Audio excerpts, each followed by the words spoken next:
आप सभी का स्वागत है हमारे YouTube चैनल एग्री सक्सेस मंत्रा में। आज हम देखेंगे जेट के बारे में पढ़ेंगे। तो जेट का सिलेबस देखेंगे, जेट का सिलेबस हिंदी में। ठीक है, तो सबसे पहले आप हमारे चैनल को लाइक करें, सब्सक्राइब करें और शेयर करें अपने दोस्तों के साथ। तो आज हम पढ़ेंगे बेसिकली जेट का सिलेबस देखेंगे हिंदी में, वो भी सिर्फ बायोलॉजी का। और आपको पता ही है आज जेट की एग्ज़ाम की लास्ट डेट है, तो आप अपना फॉर्म फिल करवा लें। और अगर आपने अभी तक फॉर्म नहीं भरा है तो लेट फीस के साथ आपका फॉर्म 22 तारीख तक भरवा सकते हैं। और इसके लिए आपकी लेट फीस रहेगी 500 रुपये। तो शुरू करते हैं सिलेबस। तो सबसे पहले क्या है कि बायोलॉजी के सिलेबस में आपके 2 यूनिट हैं। सेक्शन पहले तो आप करेगा सेक्शन ए और सेक्शन बी। ठीक है, तो सेक्शन ए में कौन कौन से पार्ट आएंगे वो देख लेते हैं। सबसे पहले तो आपका कंप्लीट तो रहेगा बायोलॉजी का। तो इसमें पहले आपकी आएगी बायोलॉजी की डेफिनेशन, फिर बायोलॉजी की ब्रांचेज, फिर स्टडी एरियाज और इम्पोर्टेंस इन एग्रीकल्चर। तो इसका मतलब ये है कि बायोलॉजी की परिभाषा क्या है वो आएगा। फिर उसके बाद उसकी शाखाएं कौन कौन सी है और किस क्षेत्र में हमारे बायोलॉजी काम आएगी और एग्रीकल्चर में बायोलॉजी की क्या इम्पोर्टेंस है, ये तो आप करेगा मेन। ठीक है, इसके बाद आपके रहेंगे जैसे 40 क्वेश्चन आते हैं टोटल, तो उनमें से 25 क्वेश्चन किसके आएंगे, सेक्शन ए में से आएंगे, यानी बॉटनी के। बॉटनी होती है आपकी पादप विज्ञान। ठीक है, तो पादप विज्ञान में से आपका कितने का मीटर आएगा, 25 नंबर का। तो अब भी सबसे पहले देख लेते हैं बॉटनी में आपका पहला टॉपिक कौन सा है। बॉटनी में आपकी रहेगी यूनिट, तो यूनिट ए यानी इकाई ए में क्या रहेगा आपके, सबसे पहला रहेगा taxonomy and classification of plant, यानी पादपों का नामकरण हो गया प्लस उनका वर्गीकरण हो गया। तो सबसे पहले आप करेगा नामकरण और वर्गीकरण। अभी नामकरण में आपको स्पेशल टॉपिक दे रखे हैं, जिनमें से आपको कौन कौन से टॉपिक क्या आएंगे। पहले तो आपका आएगा जीनस क्या होता है, उसकी परिभाषा देनी है। फिर स्पीशीज क्या होती है, उनकी परिभाषाएं देनी है। उसके बाद आपको क्या पढ़ना है, बायोनोमिकल नोमेनकल्चर यानी द्विनाम पद्धति के बारे में पूछेगा। उसके बाद आपका रहेगा ब्रीफ ऑफ हिस्ट्री, यानी ब्रीफ ऑफ हिस्ट्री ऑफ किसकी, क्लासिफिकेशन की, यानी क्लासिफिकेशन का इतिहास क्या है उसके बारे में महत्वपूर्ण तथ्य हो गए। फिर उसके बाद आपके रहेंगे उसके salient feature and classification of plant into major groups, यानी पादपों को मुख्य वर्गों में बांटने के लिए उनके क्या लक्षण निर्धारित किए गए और उनका क्लासिफिकेशन किस प्रकार है। जैसे आपको कौन कौन से पढ़ने होंगे, algae, bryophyta, pteridophyta, gymnosperm, angiosperm, ये है इतने। तो इनमें से आपको इनकी बेसिक डिटेल क्या चाहिएगी, आपको इनकी बेसिक डिटेल, इनके फीचर्स और क्लासिफिकेशन का मतलब सोर्स क्या है, बस वो आपको इनका पता होना चाहिए। उसके बाद पढ़ना कौन सा है आपको, एंजियोस्पर्म। एंजियोस्पर्म में स्पेशली आपको कौन से पद का क्या कुछ पढ़ना आएगा, वो है कि सबसे पहले आप पढ़ेंगे क्लासिफिकेशन, यानी क्लास कौन सी है उसकी, फिर उसके करैक्टरिस्टिक्स कौन से हैं और उसके एग्जाम्पल। यानी इसमें सबसे पहले आपको देखना है कि इनकी क्लासेज कितनी है एंजियोस्पर्म की, वो प्रत्येक क्लास का आपको क्या देखना है, करैक्टरिस्टिक्स यानी उनके लक्षण और उनके उदाहरण। ठीक है, उसके बाद में आपका नेक्स्ट टॉपिक रहेगा morphology and anatomy of angiosperm plant, यानी मॉर्फोलॉजी क्या होगी, बाह्य लक्षण, और एनाटॉमी हो गई आंतरिक लक्षण। तो कौन कौन से पढ़ने आपको, एंजियोस्पर्म पादपों के बाहरी और आंतरिक लक्षणों का अध्ययन करने को क्या कहेंगे अपन, मॉर्फोलॉजी, और बाहरी लक्षणों का अध्ययन करने को कहेंगे मॉर्फोलॉजी, और आंतरिक अध्ययन करने को कहेंगे एनाटॉमी। तो अब अपने को कौन सा पढ़ना है इनमें, मॉर्फोलॉजी और एनाटॉमी, वो भी किसकी, एंजियोस्पर्म प्लांट्स की। तो इनमें सबसे पहले क्या देखेंगे, मॉर्फोलॉजी एंड मॉडिफिकेशन, यानी बाह्य लक्षण और उनमें क्या परिवर्तन हुआ है, बाह्य लक्षणों में जो परिवर्तन होते हैं उनके बारे में पढ़ना है। फिर आपको पढ़नी है इंटरनल मॉर्फोलॉजी, यानी आंतरिक, और यानी अंदर की बाह्य संरचना। जैसे फूल है तो फूल के अब अपन बाहर से देख सकते हैं, तो वो भी आपके मॉर्फोलॉजिकल करेक्टर आएंगे। जैसे पुष्प का रंग, पुष्प की वर्दी या पौधे की वर्दी, ब्रांचेज वगैरह वो इसमें आ जाएगी। फिर आपको मोर्फोलॉजी के बाद रहेगी यानी different parts of flower plant आ गए, जैसे कि root, stem, leaf, inflorescence, flower, fruit और एंड सीड। इनके बारे में अपने को क्या है पढ़ना है। फिर इसके बाद आपका रहेगा एक्सटर्नल मोर्फोलॉजी और एंजियोस्पर्म प्लांट, यानी फिर इसके बाद आपकी एक्सटर्नल मोर्फोलॉजी में क्या रहेगी, जैसे ये आपको इंटरनल का मतलब ये आपको बाहर दिखाई देगा, अभी एक्सटर्नल के अंदर यानी जैसे आपकी होगी root, stem, leaf, inflorescence, flower, fruit, seed और मॉडिफिकेशन। यानी जैसे अगर आप इंटरनल के अंदर मान लग सकते हो, जैसे अगर आपको बाहर से फूला हुआ तना है तो वो आपको दिखाई देगा, तो वो क्या होगी आपकी एक्सटर्नल होगी। उसके बाद इंटरनल के अंदर ये रहेगा कि जैसे कि आपने देखा कि आलू फूल गया तो अब उसका कंद फूल रहा है, तो फूल किस वजह से रहा है, मतलब स्टार्च की अधिकता के कारण तना फूल रहा है, तो वो आपकी क्या होगी इंटरनल होगी। तो इस तरह से आपको दोनों में पढ़ने हैं। फिर इसके बाद आपकी रहेगी एनाटॉमी ऑफ फ्लावर्स, यानी फ्लावर्स की आंतरिक संरचनाएं रहेगी। फिर उसके बाद आपका फ्लोर्स में भी कौन कौन सी रहेगी, anatomy of function of difference tissue, यानी सभी ऊतकों के अलग अलग कार्य है। फिर उसके बाद आप क्या आएंगे प्लांट टिश्यू, प्लांट टिश्यू में आपको क्या पढ़ना है, यानी ऊतक, पादप ऊतक, ऊतकों में आपको क्या पढ़ना है, उनकी डेफिनेशन, कैरेक्टरिस्टिक्स और क्लासिफिकेशन। इसके बाद आपका रहेगा मेस्ट्रोमिक टिश्यूज, फिर टाइप्स एंड कैरेक्टर्स, यानी उनके प्रकार हो गए। जैसे ये चारों प्रकार के टिश्यू आपको पढ़ने पड़ेंगे। उनमें आपको क्या पढ़ना है, एपिडर्मल, यानी एपिडर्मल बाहरी सतह होगी, फिर ग्राउंड सरफेस की होगी और वेस्कुलर टिश्यू हो गई। उसके अलावा हो गए आपके इंटरनल स्ट्रक्चर ऑफ रूट, यानी जड़ की आंतरिक संरचना।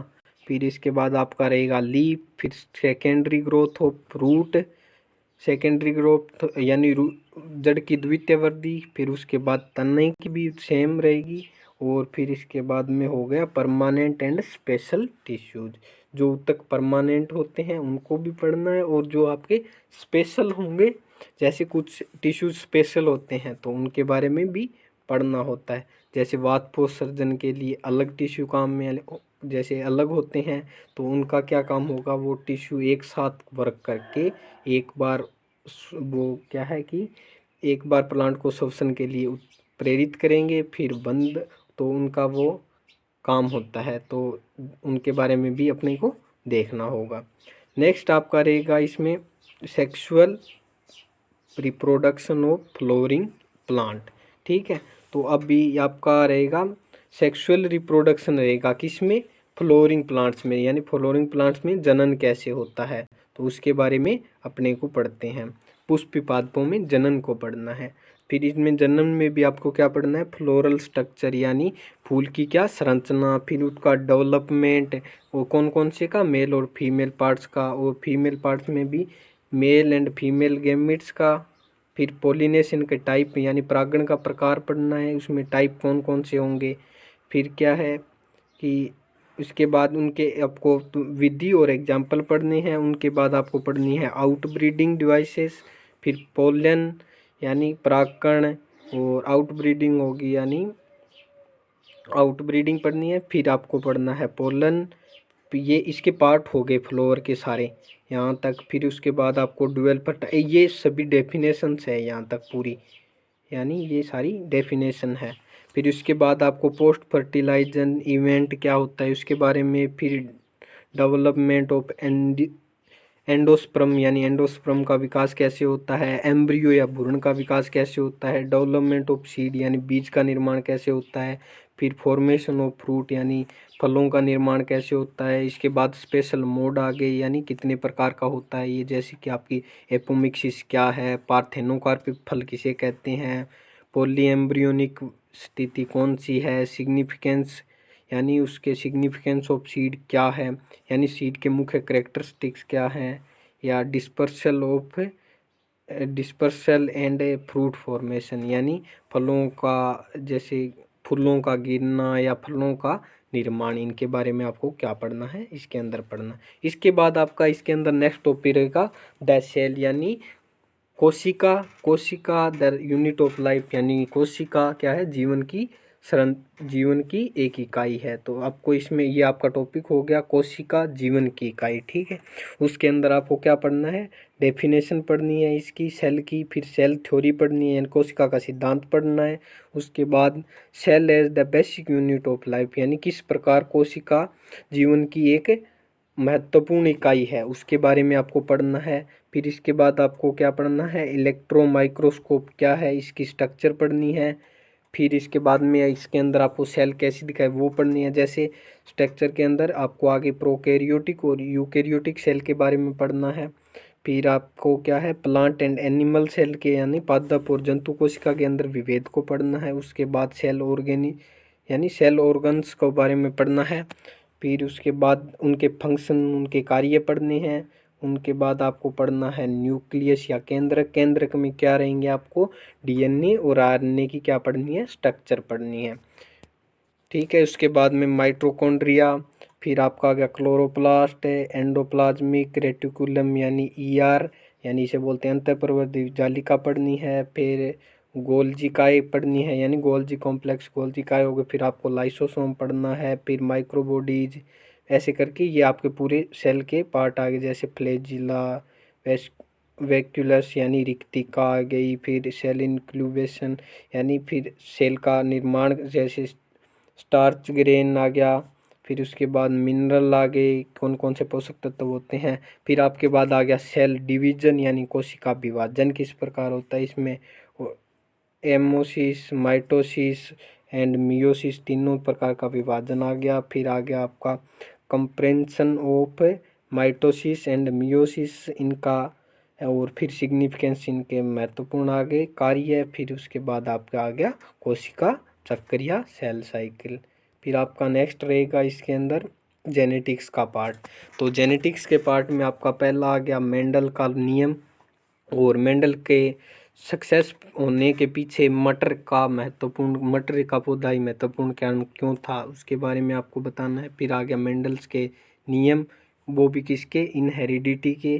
और उसके बाद आ गया हाइब्रिड क्रॉस यानी हाइब्रिड क्रॉस कितने होते, संकर क्रॉस बोलते हैं उन्हें, हाइब्रिड क्रॉसेस उनके बारे में पढ़ना है। जैसे आपका होता है बैक क्रॉस, वो आएंगे इसके अंदर। फिर आपका आता है क्रोमोसोम की स्ट्रक्चर और मॉर्फोलॉजी पढ़नी है यानी क्रोमोसोम की क्या संरचना और उसके बाह्य लक्षण, ठीक है। उसके बाद आपका रहेगा क्रोमोसोम पूरा टॉपिक, और उसके बाद जीन भी पढ़ने हैं आपको। मेंडल ने जीन को फैक्टर या कारक कहा था, वो भी इसी में आएगा। फिर इसके बाद आपका आता है क्रोमोसोम आएंगे हैप्लॉइड्स यानी क्रोमोसोम आएगा। फिर उसके बाद में आएंगे लिंकेज, डीएनए, क्रॉसिंग ओवर, और ये क्या है म्यूटेशन आ जाएगा, सेक्स डिटर्मिनेशन आ जाएगा यानी म्यूटेशन को बोलते हैं उत्परिवर्तन, उत्परिवर्तन के बारे में पढ़ना पड़ेगा। फिर सेक्स डिटर्मिनेशन यानी लिंग पहचान के बारे में पढ़ना पड़ेगा। फिर जेनेटिक कोड के बारे में पढ़ना पड़ेगा, और फिर ट्रांसक्रिप्शन और ट्रांसलेशन, और फिर क्रोमोसोमल डिसऑर्डर यानी गुणसूत्रीय विकार। उसके बाद आपका कुछ पार्ट रहेगा प्लांट फिजियोलॉजी का यानी कोशिका कार्यकी यानी पादप कार्यकी का कुछ भाग रहेगा। तो उसमें रहेगा पहला ट्रांसपोर्ट इन प्लांट यानी पादपों में ट्रांसपोर्ट किस प्रकार होता है उसके बारे में पढ़ेंगे यानी परिवहन के बारे में पढ़ेंगे। तो उसमें आपका पहला मूवमेंट ऑफ वाटर यानी जल का स्थानांतरण या जल की गति। फिर उसके बाद आ गया गैसेज एंड न्यूट्रिएशन यानी क्या है कि गैसों और पोषक तत्वों का स्थानांतरण आ गया। फिर इसके अंदर आपको पढ़ना क्या है, पहला तो पढ़ना सेल टू सेल ट्रांसफर यानी कोशिका से कोशिका को स्थानांतरण होना। फिर आपको डिफ्यूजन, फिर फ्लैक्चुएशन, फिर डिफ्यूजन का यानी पहले आपको सीधा डिफ्यूजन पढ़ना है, फिर इसके ये पार्ट आ गए फ्लैक्चुअल डिफ्यूजन, फिर एक्टिव ट्रांसपोर्ट पढ़ना है आपको यानी सक्रिय परिवहन किसे कहते हैं उसके बारे में पढ़ना है। फिर प्लांट वाटर रिलेशन को पढ़ना है यानी पादप पौधे का संबंध पढ़ना है। फिर उसके बाद सेमी पेरिमल्स पढ़ने हैं। फिर उसके बाद आपका आता है ओस्मोसिस पढ़ना है आपको। फिर डिफ्यूजन पूरा पढ़ना है। फिर डिफ्यूजन प्रेशर डिफ़िकल्टी यानी डीपीडी के बारे में पढ़ना है। फिर वाटर पोटेंशियल यानी जल घनत्व के बारे में। फिर पोली यानी प्लाज्मोलाइसिस के बारे में पढ़ना है। फिर ट्रांसक्रिप्शन के क्या पढ़ने हैं आपको, प्रकार पढ़ने हैं। फिर उनको फैक्टर अफेक्टिंग यानी प्रभावित करने वाले कारक पढ़ने हैं। फिर रेट ऑफ रेस्पायरेशन पढ़ना है यानी श्वसन की दर पढ़नी है। और इस करके आपको क्या है, absorption of water, active and passive absorption of water and minerals का, यानी पोषक तत्वों द्वारा यानी पौधों द्वारा पोषक तत्वों को किस प्रकार से अवशोषण किया जाता है, उसके सिद्धांत कितने हैं, उनके बारे में डिटेल स्टडी करनी है आपको। उसके बाद आपका रहेगा एस्पेक्ट ऑफ स्पीशीज यानी पाथ ऑफ एसेंशियल, ये आपके चक्कर हो गए 2-3, उनके बारे में पढ़ना है यानी path of ascent of shape का, फिर theory example of station of shape का, ये आपके इसके 3 एग्जाम्पल हैं। फिर इसके बाद आपका पढ़ना पड़ेगा आपको मिनरल्स एंड न्यूट्रिशन यानी पोषक तत्वों के बारे में। तो इनमें पहला आपका आ गया role of minerals in growth यानी सूक्ष्म पोषक तत्वों की वृद्धि पर क्या प्रभाव है, यानी वृद्धि के लिए क्यों मुख्य क्या भूमिका है उनकी, वो पढ़नी है। उसके बाद कौन कौन से मैक्रो एंड माइक्रो न्यूट्रिएंट के बारे में पढ़ना है। फिर ट्रेंच एलिमेंट कौन कौन से उनके बारे में पढ़ना है। उसके बाद आपका आएगा एंजाइम, एंजाइम में क्या एंजाइमोस का क्या पढ़ना है आपको, पहले इंट्रोडक्शन यानी परिचय पढ़ना है। फिर इनके बाद एंजाइम एज बायो कैटालाइज यानी उनके अपघटन के बारे में पढ़ते, जैसे वो जैविक अपघटन किस प्रकार करते हैं उनके बारे में पढ़ना। फिर उनकी प्रकृति पढ़नी है, नेचर। फिर उनके क्लासिफिकेशन पढ़ना है। फिर मोड ऑफ एंजाइम एक्शन यानी उनका क्या गतिविधियाँ होती है उनके बारे में पढ़ता है। तो फिर आपका आ गया रेस्पायरेशन, श्वसन के बारे में पढ़ना है आपको। श्वसन में आपको क्या पढ़ना है, डेफिनेशन। फिर कंप्रेशन ऑफ रेस्पायरेशन यानी श्वसन की क्रियाविधि के बारे में पढ़ना है। और फिर क्या है आपका टाइप्स ऑफ रेस्पायरेशन, श्वसन के प्रकार, एब्रोकेन। फिर आपके उसके बाद आएगा उनके बाद में प्रेशर कितना कुछ होता है उसके बारे में पूरा पढ़ना है। फिर रेस्पायरेटरी सब्स्ट्रेटी के बारे में पढ़ना है। ऐसे करके आपको पूरा श्वसन का टॉपिक यहाँ तक पूरा हो जाएगा।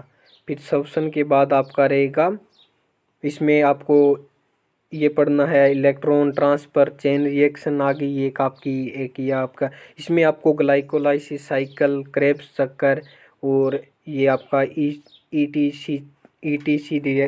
ईटीसी का ग्राफ होता है वो पढ़ना पड़ेगा।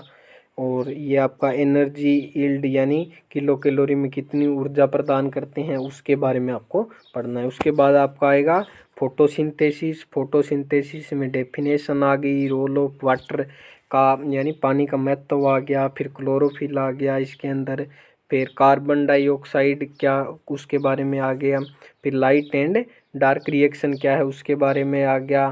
फिर हिल रिएक्शन आ गई, रेड ड्रॉप क्या है वो आ गया।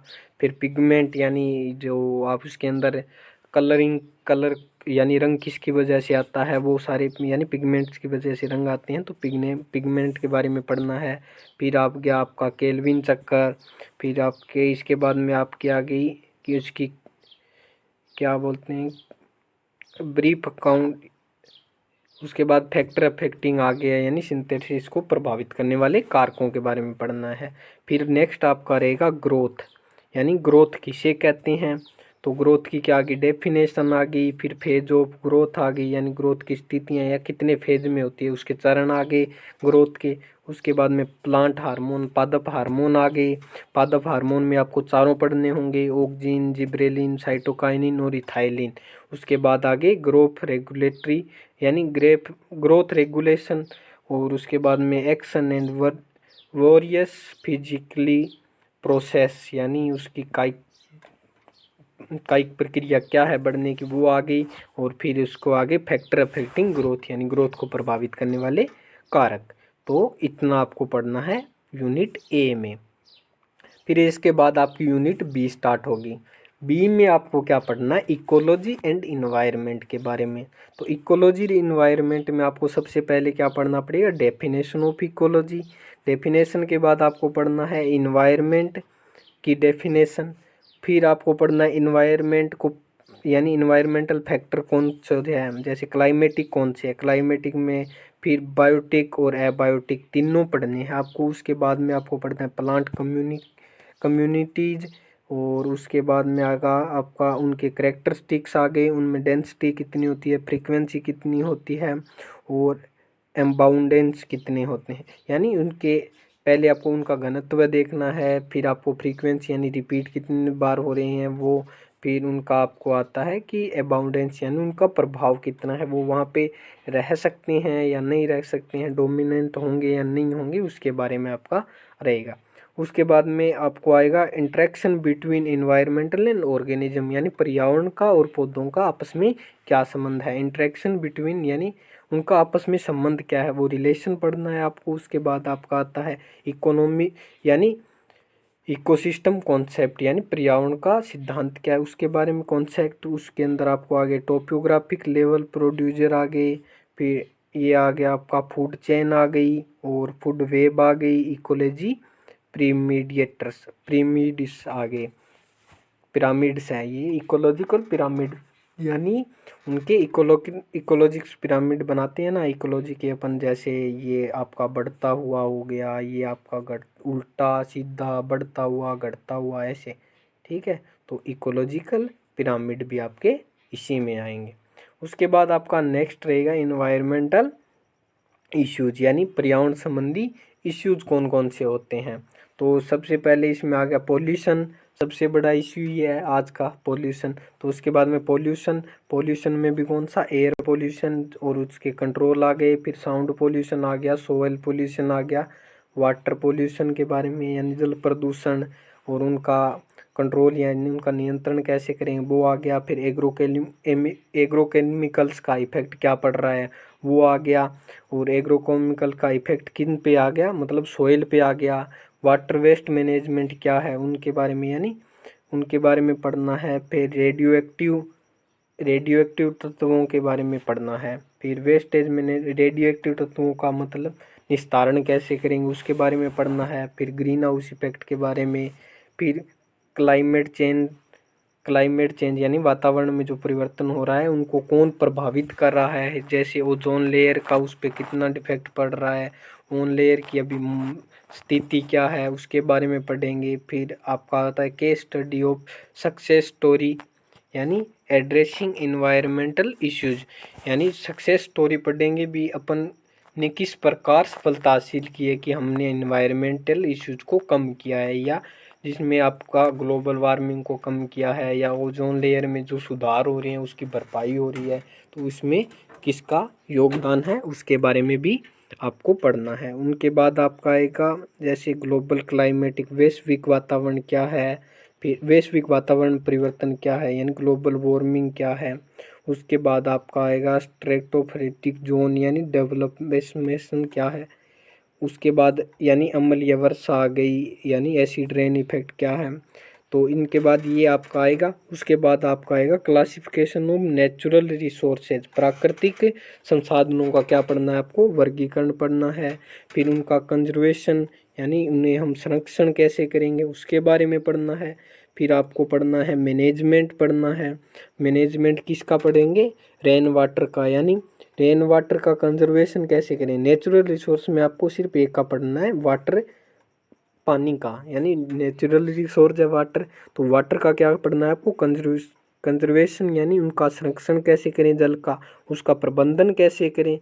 फिर इसके बाद आपको पढ़ना है सोयल का, सोयल मॉइस्चर पढ़नी है। फिर उसके बाद आपको energy, minerals and sea resources, यानी जो समुद्रों से हमें किस प्रकार मिनरल्स वगैरह प्राप्त होते हैं, जैसे अपन वहाँ से मछली की खाद भी ले सकते हैं, और अगर ह्यूमन की बात करें तो फिर हम अपन खाने के रूप में भी उसे काम में ले सकते हैं। तो उनके बारे में यानी समुद्र से हमें जो रिसोर्सेस मिलते हैं उनके बारे में पढ़ना है। उसके बाद आपको नेक्स्ट क्या पढ़ना है, फॉरेस्ट के बारे में, यानी फॉरेस्ट रिसोर्सेज, फॉरेस्ट से हमें कौन कौन से रिसोर्स प्राप्त हैं। तो इनमें आपको देखना है जैसे फॉरेस्ट रिसोर्स इन इंडिया में कौन कौन से हैं, फिर इनका डिस्टोरेशन यानी उनका कमी क्यों आ रही है उसके बारे में पढ़ना है। फिर यानी जंगलों का फिर वही आ गया, उनका संरक्षण कैसे करेंगे और उनका प्रबंधन कैसे करेंगे, ठीक है। और Chipko movement and social forestry, यानी उनके बारे में भी, या वो क्या है कि जैसे समाज के लिए एक जंगल बनाएंगे तो उसे क्या बोलते हैं, सोशल फॉरेस्ट्री बोलते हैं उन्हें, जैसे ऐसे जंगल जिन पे किसी समाज विशेष का अधिकार होता है और वो उसे डेवलप करने में अपना योगदान देते हैं। तो अपने ये सिटी में तो होता नहीं है, ये जो मतलब आदिवासी क्षेत्र होते हैं उनके लिए होता है। ठीक है, इसके बाद में आपका आएगा बायोडाइवर्सिटी, यानी जैव विविधता क्या है उसका क्या कॉन्सेप्ट पढ़ना है, उनके पैटर्न्स पढ़ने हैं, उनके इम्पोर्टेंट यानी उनका इम्पोर्टेंस क्या है, फिर उनकी कमी कैसे हो रही है बायोडाइवर्सिटी की, और बायोडाइवर्सिटी कंजर्वेशन इन राजस्थान, और राजस्थान है वो बायोडाइवर्सिटी को संरक्षण करने में किस प्रकार अपना योगदान दे रहा है उसके बारे में आपको पढ़ना है। फिर आपका नेक्स्ट रहेगा यूनिट सी। तो सी में आपको क्या पढ़ना है, आपको पढ़ना है economic botany and human welfare, यानी इकोनॉमिक्स का मतलब हो गया आर्थिक ज्ञान, यानी तो अभी बॉटनी का इसमें क्या परफेक्ट होगा, यानी मानव सुधार में, ह्यूमन वेलफेयर में, मानव के आर्थिक स्तर को सुधारने में बॉटनी का किस प्रकार योगदान है उसके बारे में पढ़ेंगे। तो सबसे आपका आ गया डीमोनेटाइजेशन, उसके बाद आ गया डीमोनेटाइजेशन ऑफ प्लांट, फिर आ गया हिस्टोरिकल अकाउंट, यानी उनकी आपकी क्या ऐतिहासिक रुचियाँ क्या है उनके बाद वो आ गया। फिर इसके बाद में आएगा इम्पोर्टेंस ऑफ क्रॉप प्लांट, यानी फसलों का क्या महत्व है। जैसे आप मान के चलिए कि अगर हमने जैसे गेहूँ या कोई भी क्रॉप बोई, तो उसे बोने पर अपना खर्चा हुआ मतलब 5,000 रुपये, ऐसे मान के एक बार हम जैसे समझाने की दृष्टि से बता रहा हूँ, बाकी खर्चा ज़्यादा हुआ, जैसे 5,000 रुपये का खर्चा हुआ, अपने को बेनिफिट हुआ उसके क्रॉप लगाने के बाद, अपनी मेहनत की, उसके बाद हमने उन्हें हार्वेस्टिंग की, फिर बेचा। तो बेचने के बाद हमारी वो क्रॉप मतलब अपने 500 रुपये की लगाई और वो आपको 5,000 रुपये की हुई, तो आपको पर कितना लाभ हुआ, यानी तो वही है। तो इससे आपका क्या होगा, आपका जैसे ह्यूमन वेलफेयर यानी मानव स्तर में सुधार होगा। जैसे पहले हम कम गरीब थे, फिर अमीर हुए, फिर थोड़ा और अमीर हुए, थोड़ा और अमीर हुए, तो हम साधन संपन्न हुए। पहले हमारे पास बैल थे, फिर बैल की जगह ट्रैक्टर आए, फिर बड़े ट्रैक्टर आए। तो यही है, पहले पानी निकालने के लिए भी पशुओं का प्रयोग करते थे, अब विभिन्न प्रकार पंखे, मोटर, तो अलग अलग सुविधाएं मिल रही है हमें। तो वो किससे मिल रही है, तो उसमें आपका बॉटनी का क्या महत्व है। जैसे महत्व ये हो गया कि इसी ने दे रखा है, जैसे अगर सीरियल्स बुआई करें तो अपने को क्या बेनिफिट, इसमें प्लसेस में अपने को क्या हो गया, ऑयल सीड में अपने को क्या बेनिफिट हो गया, मेडिसिनल में आपको, यानी अगर आप मेडिसिनल क्रॉप यानी औषधीय पौधे लगाओगे तो वो आपको ज़्यादा महंगा बिकेगा। अगर इसी प्रकार अपन फ्रूट भी ग्रो करवाएंगे तो वो भी ज़्यादा बिकेंगे, और उन्हें बार बार ज़्यादा मेहनत करने की आवश्यकता नहीं होगी, ज़्यादा बेनिफिट देंगे। अगर अपने को बॉटनी का ज्ञान है तो हम अपनी चॉइस के हिसाब से नया प्लांट सिलेक्ट कर सकते हैं। तो ये आपका क्या हो गया, वेलफेयर, यानी ये आपका बढ़िया पॉइंट हो गया। इससे आपको लाभ ज़्यादा मिलेगा, ज़्यादा मिलेगा तो आप आसपास के लोगों से ज़्यादा सक्षम बनेंगे। तो ये आपका इसका महत्व पढ़ना है। तो इसके अंदर आपको कौन कौन से पढ़ने हैं, यानी ब्रीडिंग मेथड्स पढ़ने हैं, और ब्रीडिंग पढ़ना है, और प्लांट इंट्रोडक्शन के बारे में पढ़ना है, और इकोनॉमिकल बॉटनी के बारे में भी, यानी इसमें बॉटनिकल इकोनॉमिक बॉटनी में आपको क्या पढ़ना है, जैसे बायोलॉजिकल नेम हो गया उसका, यानी बॉटनिकल नाम, फैमिली, और प्लांट पार्ट्स, यानी उसके कौन सा भाग काम में लिया जाता है, और उसके उपयोग क्या क्या हैं, इतना पढ़ना है। वो भी किसका पढ़ना है, फॉलोइंग, यानी इन सभी क्रॉप्स का। जैसे सीरियल्स में आपको पढ़ना है गेहूं का नाम, बॉटनिकल नाम, फैमिली, उसके बाद प्लांट का पार्ट कौन सा काम में लेते हैं, और उसके अलावा उसके क्या उपयोग हैं। जैसे अगर वीट की मोटा मोटी बात करें तो जैसे वीट का हो गया ट्रिटिकम एस्टिबम, फिर फैमिली हो गई पोएसी, उसके बाद में उसका पार्ट कौन सा काम में आता है, सीड, और फिर उसके उपयोग क्या हो गए, जैसे रोटी बनाने में, ब्रेड बनाने में, जैम बनाने, इसी प्रकार। फिर आपका आ गया राइस, फिर इसके बाद मेज़ और बार्ले, फिर मिल्ट्स में आ गया आपका बाजरा और सोरगम, फिर पल्सेज में आ गए आपके यानी ब्लैक ग्राम, चना आ गया, फिर उड़द आ गई, पिजन पी, अरहर आ गया, फिर काउपी यानी चावल आ गया, फिर मोठ बीन यानी मोठ आ गया, ग्रीन ग्रान यानी मूंग आ गया। उसके बाद फाइबर क्रॉप्स में आपके कपास आ गई, सन हेम्प आ गई। उसके बाद ऑयल सीड में, तेल वाली में आ गई आपकी ग्राउंड नट यानी मूंगफली, फिर रेप सीड या मस्टर्ड यानी सरसों आ गई, फिर लाइन सीड आ गया, फिर सनफ्लोर सूरजमुखी, फिर मस्टर्ड में आपके सरसों और अरंडी आ गई। उसके बाद कैश क्रॉप में यानी नकदी फसलों में कौन कौन से पूछ रखे हैं इन्होंने, जैसे शुगर केन आ गई, पोटैटो आ गया आपका, आलू, फिर क्लस्टर बीन, और इसके बाद में मैंगो बनाना। फिर मेडिसिनल प्लांट में आ गया आपकी गूगल और अश्वगंधा। उसके बाद आ गया बेडवोलिना। फिर ओपियम में फीम आ गई। फिर इसबगोल आ गया। फिर स्पाइसेज में आपके जैसे क्यूमीन, कोरिएंडर, धनिया, फन्नल, फिर फनग्रीक यानी सौंफ, और ये आपकी मेथी आ गई। फिर नेक्स्ट आपका रहेगा उसके बाद यूज ऑफ बायो फर्टिलाइज़र यानी जैव उर्वरकों का उपयोग करना है अपने को। और इकोनॉमिक्स एंड इकोलॉजिकल एसेस्ट कौन कौन से है वो पढ़ने हैं। उसके बाद आपको पढ़ना है यूज ऑफ पेस्टिसाइड इस यानी ये कीटनाशकों का उपयोग। और उसके बाद इनके एडवांटेज क्या है और इनके हजार्ड यानी इनके लाभ और ये हानि मान सकते हो आप। ये एडवांटेज हो गए और हजार्ड का मतलब नुकसान या डिसएडवांटेज हो गए। उसके बाद आपका बचेगा यूनिट डी। तो यूनिट डी में आपको क्या पढ़ना है, बायोटेक्नोलॉजी का पार्ट रहेगा। यूनिट डी में बायोटेक्नोलॉजी का पार्ट रहेगा। उसके अंदर इट्स एप्लीकेशन यानी इसके कृषि में क्या उपयोग है उनके बारे में पढ़ता है। तो सबसे पहले आपको क्या पढ़ना है, बायोटेक्नोलॉजी का जनरल इंट्रोडक्शन। जनरल इंट्रोडक्शन में आपको क्या पढ़ना है, डेफिनेशन। डेफिनेशन के बाद आपको history and scope of biotechnology, तो इसकी हिस्ट्री इतिहास पढ़ना है। उसके बाद में इसके अंदर यानी क्षेत्र कौन कौन से जहाँ पे अपन काम कर सकते हैं, इसकी स्कोप क्या है या ये किस हद तक हमें लाभ पहुँचा सकती है, तो उसके बारे में पढ़ना है। फिर इसकी इम्पोर्टेंस पढ़नी है यानी इसकी इम्पोर्टेंस पढ़नी है। फिर इम्पोर्टेंस फॉर डिफरेंट फील्ड यानी उनकी अलग अलग क्षेत्रों में इम्पोर्टेंस क्या है उसके बारे में पढ़ना है। फिर इसके सिद्धांत पढ़ने हैं। फिर इसकी क्रियाविधि पढ़नी है। फिर जेनेटिक इंजीनियरिंग क्या है, तो जेनेटिक इंजीनियरिंग में आपको देखना है रिकॉम्बिनेंट डीएनए का टेक्निकल रिकॉम्बिनेंट डीएनए टेक्नोलॉजी के बारे में पढ़ना है। उसके बाद डेफिनेशंस आ गई सारी। उनके बाद डिस्कवरीज यानी इसके अंदर खोजें कौन कौन सी हुई है वो पढ़नी है। फिर इसके सामान्य मेथड यानी इसके प्रमुख जो भी विधियां हैं वो पढ़नी है। फिर इक्विपमेंट कौन कौन से काम में आते हैं वो पढ़ने हैं। कौन सा एंजाइम क्या कार्य करता है वो पढ़ना है। फिर क्लोनिंग वेक्टर यानी कॉलोनियों को किस प्रकार तैयार करेंगे वो पढ़ना है। फिर प्लाज्मिड क्या है, प्लाज्मिड का नियम उसके बारे में पढ़ना है। फिर आपका आ गया बैक्टीरियोफेज। उसके बाद जीन लाइब्रेरी, फिर जीन बैंक, उनके बारे में आपको पढ़ना है। फिर नेक्स्ट रहेगा बायोटेक्नोलॉजी एंड इट्स एप्लीकेशन यानी इसके कार्य क्षेत्र क्या है उनके बारे में आपको पढ़ना है। जैसे इसके कार्य अप्लाइंस हो गई, इन कोस यानी ये आ गए आपके जीन।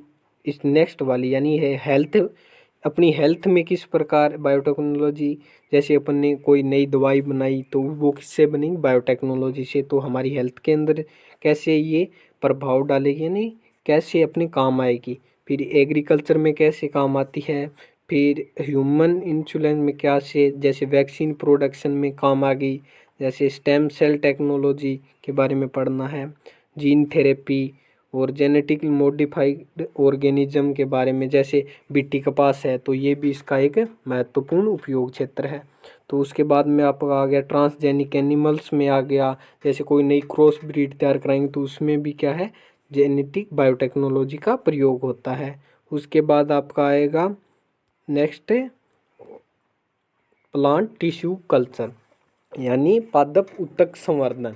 तो पादप उत्तक संवर्धन में किस प्रकार आपको बायोलॉजी डाले, जैसे अब मान के बायो प्लांट टिश्यू कल्चर पाद उत्तक संवर्धन, पादप उत्तक संवर्धन। तो इसकी सबसे पहले अपने को हिस्ट्री देखनी है। फिर इसके बाद में डेफिनेशन हिस्ट्री आ गई। फिर एसेंशियल इक्विपमेंट यानी इसके अंदर जो उपकरण चाहिए उनके बारे में पढ़ना है। उपकरण कौन कौन से हो गए, जैसे टाइप ऑफ कल्चर, कल्चर कितने प्रकार के होते हैं वो आ गया। स्टेप्स ऑफ टिश्यू कल्चर यानी टिश्यू कल्चर के चरण कितने हैं वो आ गए। फिर अचीवमेंट, उनमें अपने क्या अचीवमेंट मिली हुई है, यानी जैसे अपन ने टिश्यू कल्चर से 2-3 वेराइटीज़ डेवलप कर रखी है। आलू के नई किस्में तैयार करते हैं, गन्ने का जैसे अपन प्रोडक्शन के लिए सीडलिंग तैयार करते हैं तो वो क्या हो गई, इसके अचीवमेंट हो गई। उसके बाद आपके different method of gene transfer यानी जीन स्थानांतरण करने के कौन कौन से तरीके हैं उनके बारे में पढ़ेंगे। और आपका नेक्स्ट रहेगा ट्रांसजेनिक प्लांट यानी ट्रांसजेनिक या जेनेटिकली मॉडिफाइड प्लांट को कैसे ग्रो करवाएंगे तो वो इसी में आएगा। जैसे मॉडिफाइड प्लांट में आप बीटी कॉटन हो गया, बीटी बैंगन हो गए, उनका डेवलपमेंट कैसे है वो भी इसी में पढ़ेंगे। उसके बाद आपका तो यूनिट ई रहेगा। ई में आपको क्या पढ़ना है, इसमें आपको पढ़ना है मेजर डिजीज ऑफ क्रॉप्स, यानी फसलों के महत्वपूर्ण, यानी इसमें आपको डिजीज पढ़ने हैं, रोग कौन कौन से लगते हैं। तो सबसे पहले रोग का आपको पढ़ना है क्लासिफिकेशन फर्स्ट, और उसके बाद आपको पढ़ता है on the basis of pathogen, यानी उनमें पैथोजन कौन कौन से लगते हैं उनके बारे में पढ़ना है। फिर आता है आपका on the basis off season, यानी सीजन के आधार पर कौन कौन से आते हैं उनके बारे में पढ़ना है। नेक्स्ट आपका रहेगा on the basis of crops and यानी बेसिस ऑफ क्रॉप, यानी फसलों के आधार पर कौन कौन से रोग होते हैं वो पढ़ने हैं। On the basis of nutrient deficiency, यानी पोषक तत्वों की कमी से कौन कौन से रोग होते हैं उनके बारे में पढ़ना है। जैसे डिजीज ऑफ खरीफ क्रॉप में अपने को कौन कौन से रोगों के बारे में पढ़ना है। जैसे एग्जाम्पल हो गया आपको, एक तो डायनी मिल्ड्यू पढ़ना है, फिर ग्रीन ईयर यानी हरित बाली रोग पढ़ना है बाजरा का, फिर कॉटन का विल्ट पढ़ना है, और टिक्का डिजीज पढ़नी है किसकी, ग्राउंड नट की, यानी मूंगफली का टिक्का रोग, और कॉटन का विल्ट है। और ऐसे ही आपको वायरल डिजीज आ गई, बैक्टीरियल डिजीज ऑफ कॉटन आ गई, फिर उसके बाद येलो वेन मोजेक आ गया भिंडी का, ये पढ़ना है। उसके बाद आ गया अर्ली ब्लाइट, और उसके बाद आ गया लीफ करल यानी पत्ती मुड़क, और उसके बाद लीफ करल ऑफ पोटैटो का आपको कौन सा पढ़ना है, लीफ करल। फिर नेक्स्ट आपका रहेगा डिजीज ऑफ रबी क्रॉप्स, यानी इनमें आपको क्या पढ़ना है, रबी क्रॉप के डिजीज पढ़ने हैं।